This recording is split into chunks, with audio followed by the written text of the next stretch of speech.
தமிழ்ஸ்டார்.com viewers எல்லாருக்கும் வணக்கம். இப்போ சினிபாஸ்ல தெரிஞ்சுக்க போற சினிமா இன்ஃபர்மேஷன். நடிகர் கலாபவன் மணி இவர் நேற்று காலையில 6 மணிக்கு காலம் அடைந்துட்டார் அப்படின்ற செய்தி திரையுலகத்துல இருக்க எல்லாரையுமே வருத்தத்துல ஆழ்த்த செஞ்சிருக்கு. என்ன காரணம் அப்படின்னா, தன்னோட நடிப்பு அப்படின்றது மட்டும் இல்லாம மிமிக்ரி, ஒவ்வொரு விஷயத்திலும் தன்னோட நடிப்பை ரொம்ப அழகா 100% வந்து ஹார்ட் ஒர்க்கோட கொடுப்பார் கலாபவன் மணி அவர்கள்.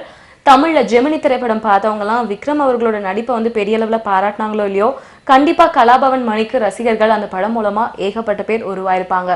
வேல், மலை போன்ற திரைப்படங்கள், பல திரைப்படங்கள்ல நடிச்ச கலாபவன் மணி பல அவார்ட்ஸ் வாங்கியிருக்கார்.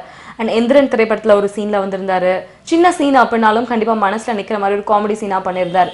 அண்ட் இதை தொடர்ந்து இப்ப ரீசெண்டா பாபநாசம் திரைப்படத்துல உலகநாயகன் கமலஹாசன் கூட ஒரு நெகட்டிவ் ரோல் பண்ணியிருந்தார். அந்த ரோல் கூட பாத்தீங்கன்னா கனகச்சிதமா அழகா அந்த கேரக்டரை பண்ணியிருப்பார். வெறும் 45 வயதே ஆன கலாபவன் மணி வந்து ஆல்ரெடி நுரையீரல் மற்றும் சிறுநீரக பிரச்சனையால பாதிக்கப்பட்டு கொச்சியில இருக்க மருத்துவமனையில சேர்க்கப்பட்டிருந்தாராம். நேற்று காலையில 6 மணி அளவுல அவர் இறந்துட்டார் அப்படின்ற செய்தி திரையுலகத்துல இருக்க எல்லாத்தையுமே வருத்தத்துக்கு உள்ளாக்கி இருக்கு.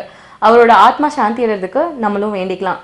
இந்த மாதிரி சினிமா இன்ஃபர்மேஷன் நீங்க தொடர்ந்து அப்டேட்ல அப்பப்ப தெரிஞ்சுக்கணும் அப்படின்னா தமிழ்ஸ்டார்.com தொடர்ந்து பாருங்க.